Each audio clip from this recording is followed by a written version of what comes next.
Captain Dinesh Chandra जी हैं। दिनेश चंद्रा जी जिस तरीके से छल शब्द का इस्तेमाल किया जाता है और जब चुनाव आयोग ही चुनाव कराने की जिसके ऊपर सबसे बड़ी ज़िम्मेदारी है, वो आज की तारीख में तो वही न्यायपालिका है, वही सब कुछ है, अपना निर्वाचन आयोग और उस पर तो एक तरीके से एक अधिकारी इन्होंने कर दिया। पिछली बार आपको याद है कि पुलवामा में जो घटना हुई थी, पुलवामा के घटना की आज तक उसकी जाँच नहीं हुई और उसी के नाम पे इन्होंने बाकायदे वोट माँगा। और जो कि अब तो खुल करके कम से कम सामने आ गया है कि पुलवामा की घटना करने वाले लोगों ने इनको घूस के रूप में इलेक्टोरल बॉन्ड में चंदा इनको दिया। लेकिन इसके बावजूद भी संज्ञान नहीं ले रहा है आपका निर्वाचन आयोग। और आज की तारीख में भी जिस तरीके से हेट स्पीचेस दे रहे हैं अपने मोदी जी, अपना मंगलसूत्र छीन लेंगे और मंगलसूत्र छीन करके मुसलमानों को बांट देंगे, आपकी पूरी प्रॉपर्टी मुसलमानों में बांट देंगे, तो इसका संज्ञान तो लेना चाहिए अपने निर्वाचन आयोग को, लेकिन उसके बावजूद भी नहीं ले रहे हैं। तो यह जो स्थिति है इस बार, यह जो हमारा चुनाव होने जा रहा है, आप इसका भविष्य क्या देखते हैं अभी फिलहाल? दिनेश चंद्रा जी। धन्यवाद आनंद साहब। जैसा कि आपकी एक ये आशंका है कि भाई निर्वाचन आयोग कुछ नहीं करेगा और हमारा भविष्य, ये हम सब समझ रहे हैं, ये खतरे में है, पूरे देश का भविष्य। हम इस स्थिति को कैसे पहुंचे? मेरी आवाज आ रही है सबको? जी आ रही जी। हम इस स्थिति को पहुंचे हैं क्योंकि वास्तविक रूप में लोकतंत्र खत्म हो चुका है और राजतंत्र आ चुका है। वास्तविक रूप में आप ये देखिए कि पहले की सरकारें, जो भी काम होता था वो सरकारें करती थी। कांग्रेस सरकार हो गई या रीजनल पार्टीज की सरकार हो गई, फिर उसके बाद जो गठबंधन हुए, गठबंधन काम करते थे। यूएपीए ने ये काम की, सरकार ने ये काम कर दिया, फिर एनडीए की सरकार ने ये काम कर दिया, काफी सारे काम जी एनडीए की सरकार ने कर दिए। अब एनडीए की सरकार से फिर भाजपा सरकार आ गई और भाजपा सरकार के बाद मोदी सरकार आ गई और अब मोदी सरकार भी खत्म होके इट इज ओनली मोदी। तो आप देखिए कितने प्लानिंग से, वेल प्लान्ड तरीके से एक लोकतंत्र को और राजतंत्र में बदल दिया गया। तो ये राजतंत्र का नतीजा है कि इलेक्शन कमीशन या बाकी संवैधानिक संस्थाएं पंगु हो चुकी हैं। अब हमारा जो आज का विषय था कि क्या मोदी पुतिन के रास्ते पर चल चुके हैं, तो उस रास्ते की शुरुआत कहां से, उसकी प्रेरणा कहां से मिली? आप लोगों को शायद याद होगा कि अमित शाह जब गृह मंत्री बने उसके कुछ दिन बाद इन्होंने पार्लियामेंट में एक स्टेटमेंट दिया था कि अगर चाइना में सिंगल पार्टी डेमोक्रेसी हो सकती है तो भारत में क्यों नहीं। मुझे उसी समय से लग गया था कि किस दिशा में जाने वाले हैं। जब ये ऑफिशियल स्टेटमेंट एक देश का गृह मंत्री दे तो उसका मतलब साफ समझ जाना चाहिए। अब अगर जो सिंगल पार्टी डेमोक्रेसी चाहिए तो और कोई भी पार्टी सामने नहीं होनी चाहिए, और कोई पार्टी जब सामने नहीं होनी चाहिए तो सारे अपोजिशन का सफाया कैसे करना है, ये प्रक्रिया इन्होंने बहुत पहले से प्लान करके रखी थी, शायद पावर में, सत्ता में आने के पहले से, जो कि गुजरात मॉडल से काफी कुछ मिलता जुलता है। गुजरात मॉडल भी इसके आगे फेल है। तो उसी योजना के तहत ये केवल कांग्रेस ही नहीं, सारे अपोजिशन को खत्म कर देना चाहते हैं और वो धीरे धीरे करके हम देख रहे हैं किस किस तरीके से क्या क्या साम दाम दंड भेद इस्तेमाल करके वो खत्म कर रहे हैं। अब हम अगर जो देखें राजतंत्र, राजतंत्र में ऐसा होता है कि केवल राजा होता है और कोई नहीं होता है। अब आप यहां देखिए,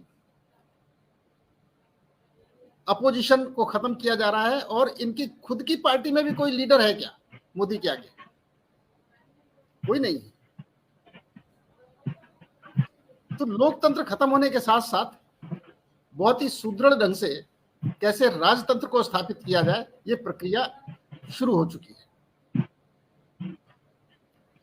अब इसमें कहां तक और कितना नुकसान होगा, ये हम जितने भी प्रबुद्ध लोग हैं वो समझ सकते हैं कि कहां तक इस देश का नुकसान होगा। हमारे सामने जो बड़ी समस्या आने वाली है वो ये है, अगर जो आज की तारीख में आप देखें, अपोजिशन काफी हद तक, कुछ दो एक लोगों को छोड़ के बाकी अपोजिशन खत्म हो चुका है। अपोजिशन खत्म होने के साथ साथ हमारा लोकतंत्र भी धीरे धीरे मर रहा है, खत्म हो रहा है।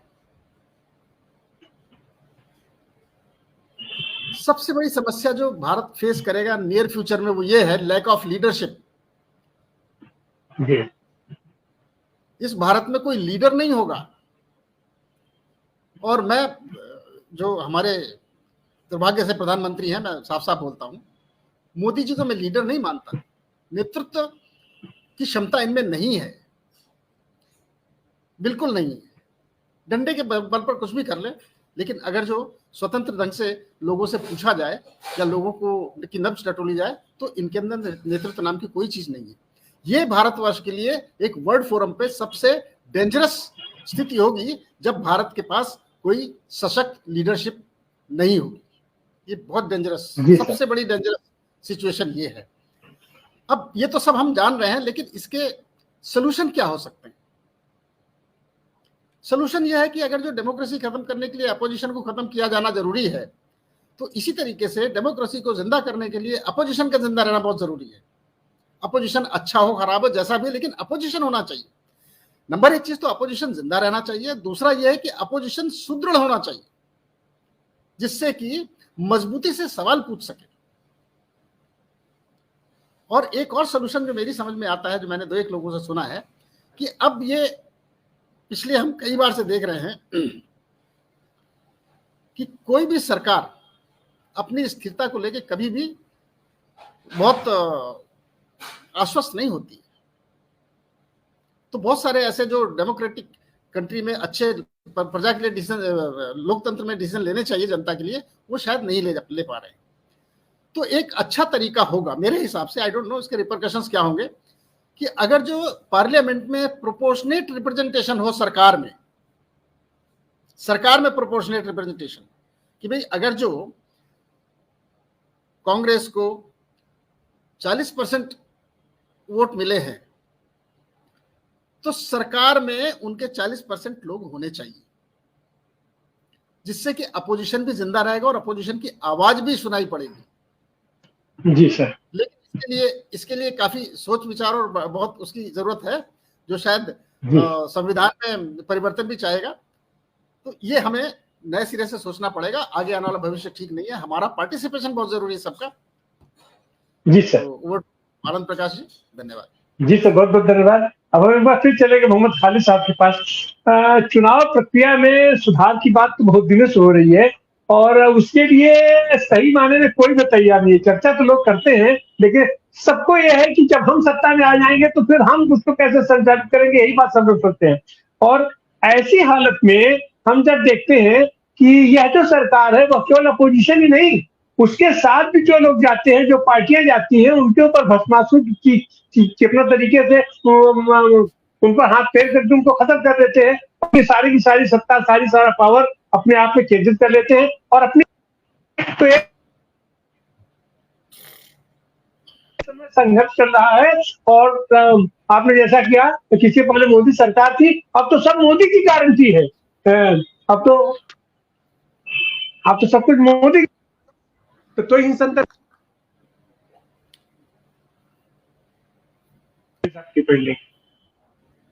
जी। बड़ी साहब, आवाज आ रही है? आपकी आवाज नहीं आ रही है। मेरी आवाज आ रही है? हाँ, अब आ रही है जी। देखिए, ऐसा है कि ये जो मॉडल है ना, ये मॉडल नीचे तक, पंचायत लेवल तक यही मॉडल जा रहा है, परकोलेट हो रहा है नीचे तक। अगर कोई व्यक्ति सरपंच बन जाता है, वो कहता है कुछ मर्जी हो जाए और किसी को आगे नहीं आने देना। कोई प्रधान बन जाता है म्युनिसिपल कमेटी का, वो कहता है और किसी को आगे नहीं आने देना। वो ही यही हरबे हिले इस्तेमाल कर रहा है जो ये कर रहे हैं। यानी कि ये समझ लो डिसेंट्रलाइजेशन है इसकी, मोदी मॉडल की, जो पूरे देश में चल रही है। और उसकी शुरुआत जो उसकी जो सबसे घिनौना चेहरा है वो नेशनल लेवल पे ये जो आज हम देख रहे हैं। ये जो घिनौना चेहरा है उसके लिए अपोजिशन को इकट्ठा होना पड़ेगा, लोगों को जागरूक होना पड़ेगा, लोकतंत्र को रिवाइव करना पड़ेगा, ये सब चीजें तो हैं। लेकिन अगर हम सोचें कि इसी संविधानिक फ्रेमवर्क में हम ये सब चीजें अचीव कर लेंगे, तो उसके लिए हमें कोजी कॉर्नर से बाहर निकलना पड़ेगा। यानी अपना जो घर में बैठे हुए लोग हैं, सिर्फ टीवी देख करके अपनी राय बना रहे हैं, उनको बाहर निकलना पड़ेगा और अपना ओपिनियन जो है वो, क्योंकि पब्लिक ओपिनियन बहुत इंपॉर्टेंट होता है। और वो जो पब्लिक ओपिनियन है हमारा, अगर वो बनता है, और कई जगह पर बनता भी है, हम देखते हैं, ऐसा नहीं है कि अपोजिशन बिल्कुल ही गायब है। अपोजिशन है, अपोजिशन की कमजोरियां हैं, अपोजिशन को कमजोर किया जा रहा है, ये सब चीजें तो है। लेकिन अगर हम कहें कि अपोजिशन बिल्कुल नहीं है, ऐसा नहीं है। लेकिन मैं फिर ये बात कह रहा हूं कि जो अपोजिशन ये बात कह रही है और बार बार कह रही है कि लोकतंत्र भी नहीं संविधान खतरे में है, तो संविधान का खतरा तो हम पहले भांप चुके हैं। बताइए हमारे फेडरल स्ट्रक्चर का क्या हाल है। फेडरल स्ट्रक्चर में बताइए किस तरह से यूनिफॉर्म, मतलब एक व्यक्ति सारे फैसले ले रहा है। नोटबंदी की बात हुई या दूसरी बात हुई, कैबिनेट सिस्टम जो है, पार्लियामेंट्री फॉर्म ऑफ गवर्नमेंट जो है, उसमें जो प्रधानमंत्री होता है मोर इक्वल अमंग इक्वल्स होता है।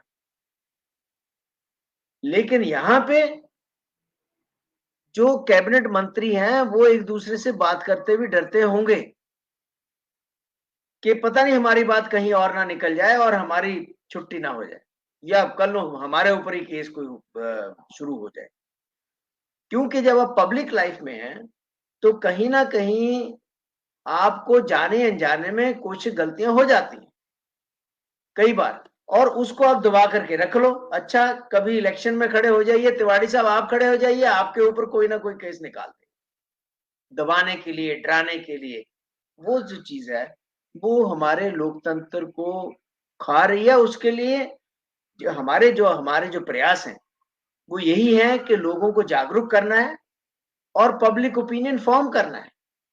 पब्लिक ओपिनियन से बड़े बड़े दादा गिरी वाले लोग हिल गए हैं, तो जी हमें ये भी काम करना पड़ेगा, करना चाहिए, चुप करके नहीं बैठ सकते। जी जी सर, बहुत बहुत धन्यवाद। हम चाहेंगे प्रोफेसर राम पुनियानी, आपका फाइनल टिप्पणी। ये जो